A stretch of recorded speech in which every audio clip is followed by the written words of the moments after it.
Pom, it's number 23. It's Jacob the Great, or as I've put it here, Jacob the Leader. We enter season 2022, and crazily enough, year number 7 for Jacob Weitering. He now finds himself in the vice captain role. Really, it just seems like the perfect progression of his career. I think the story of him and the way he's progressed is something that I don't think it goes unnoticed, but I think it's important to take a step back and take a moment to realize, how good he has been and how well he has fulfilled his potential. Well, I mean, how far has he come from when he was an auxiliary key forward for 3 or 4 games? I mean, to be honest, though, we laugh. If you go back to that, did you ever think he'd be this good when he was playing forward? When he was playing forward, I think the doubt started creeping in. And I always did believe in him. I always found him to be just so composed and so mature. And I always found that year where it was a bit of a struggle, it was just part of life, part of evolution. You have ups, you have downs. I remember his first season, I was really surprised. I think we all were in how well he was able to match up against the big key forwards, given that he's a key defender and it usually takes time for these types to develop. So I always felt confident that he would get back to, finding his groove and finding his confidence. And, he's openly spoken about that year where he went back to the VFL, played a few games there, got the confidence. And then really it was probably pretty much since he got back in the side in 2019 after that little stint, he has just not missed a beat. Well, we talk about Cripper's year 2018 and how he literally carried the club. I would say last year, the Crips of the team was probably Weitering. I think this guy probably kept Teague in a job for a lot longer than it needed to be, because he was sensational down the back. Him and Jones, that combination, but particularly Jacob, his ability to lose the fight in the opening minutes, but then somehow turn it around and win is what I think his unquestionable strength. You see a lot of key forwards. Harris Andrews, probably a good case in point. If you get the jump on him early, you get the jump on him throughout the game. But Weitering's just got this nasty habit of coming back. He must be a nightmare for a forward to play on, because you could get 2 shots on goal in the first 5 minutes. But then after that, Weitering can just put you in his pocket. And he's got an incredible, sensational appetite for doing the unthinkable as well. And it's something you've seen. We've seen him grow from future key defender to now probably the cornerstone of Carlton Football Club. Yeah. I remember you were doing your scouting reports for season 2021, and a lot of them, it got pretty repetitive because we knew that we were just getting battered at stoppages. And I remember you coming on fan cam so many times after games last year telling us about how the damn wall just didn't really break. And I think it alludes to what you were just saying, in that the ball was in there so many times, and the way that opposition were able to get the clean kicking into their forward 50 and into our defensive 50. And Weitering really did hold up a lot of the time. I know he had one game where it just didn't go well against North Melbourne, but I think you're right in that. I think he really does hold us up in good stead. And when I look at his journey, obviously starting his career, it was Sam Doherty really as the voice and the leader back there, with the young Jacob Weitering coming up.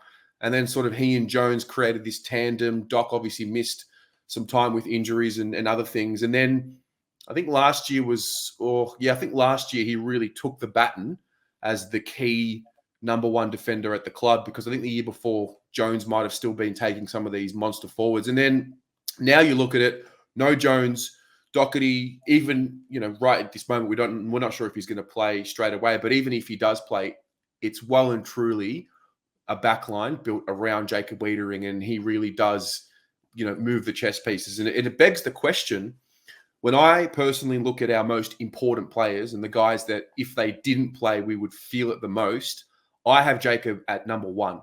I don't know of anyone else that we can bring into the side to hold down the fort the way he does. I would say if you were picking the team, if I was coach, Weitering is probably where I start.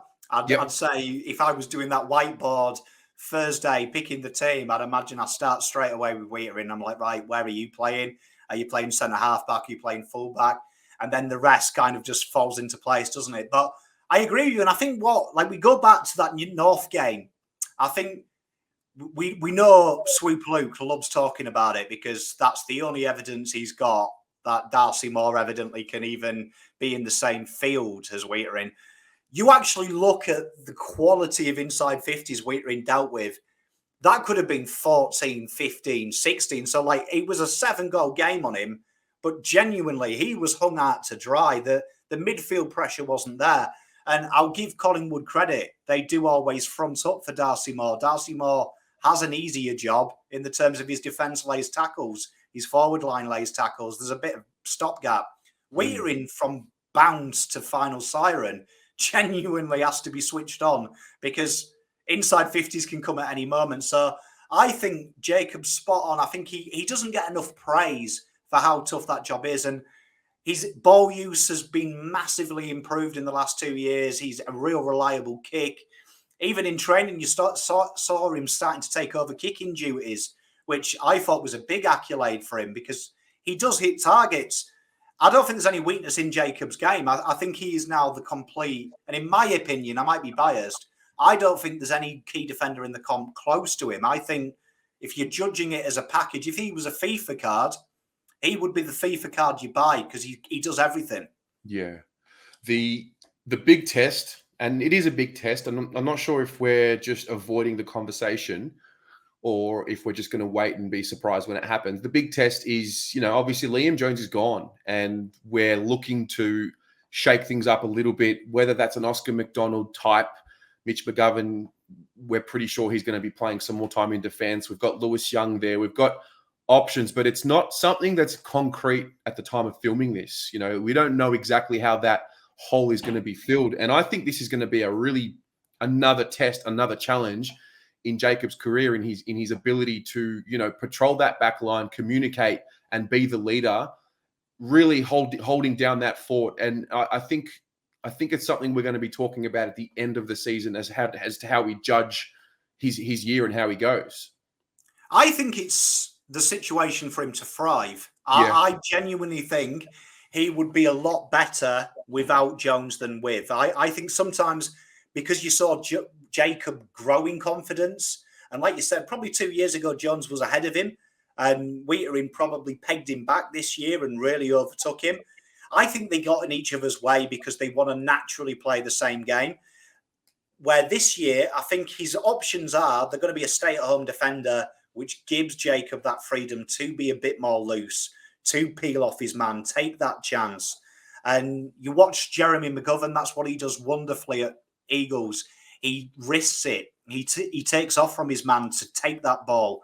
Jacob's now got that luxury because we're going to have a stay-at-home defender playing alongside him. So I think he's going to thrive with whoever it is.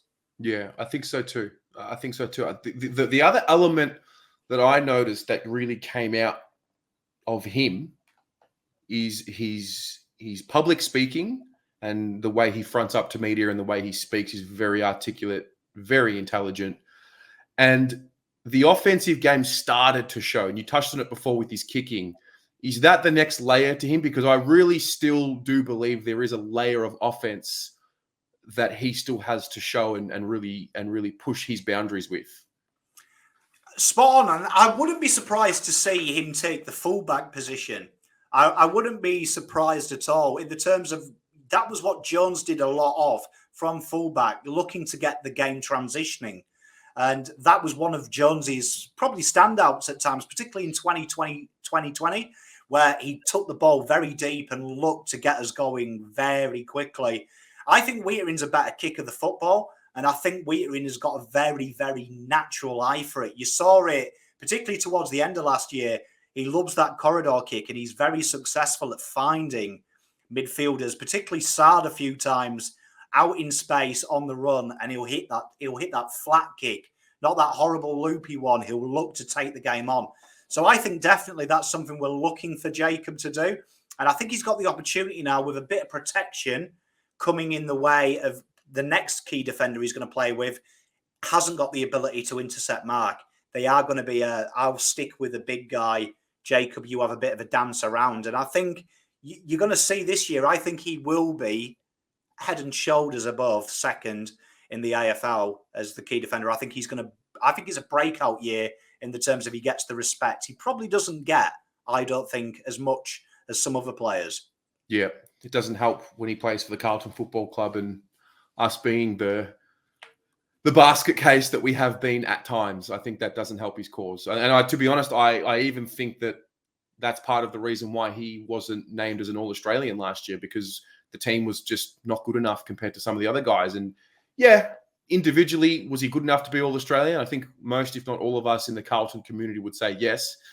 But the reality in not just footy, but life is like you've got to get the runs on the board. You've got to be part of a successful group, team, whatever, to you get the rewards for that. So his teammates are going to help him out in that regard. But I'm excited. I'm excited to see, because this is really, it's crazy to say this, but essentially this is pretty much halfway through his career. We've seen half of it. He's entering year number 7. He may go on to play 15, 16 years. I'm not sure. He might be very durable, but on average, it looks like we're well and truly in the second third of his career. So he's a man now, he's a leader now, and he really has the keys to that back line, and for much of the case, the club in many ways. So those of you at home, how do you see Jacob Weitering stacking up in season 2022? Let us know what your thoughts are, and we'll chat about it in the comments.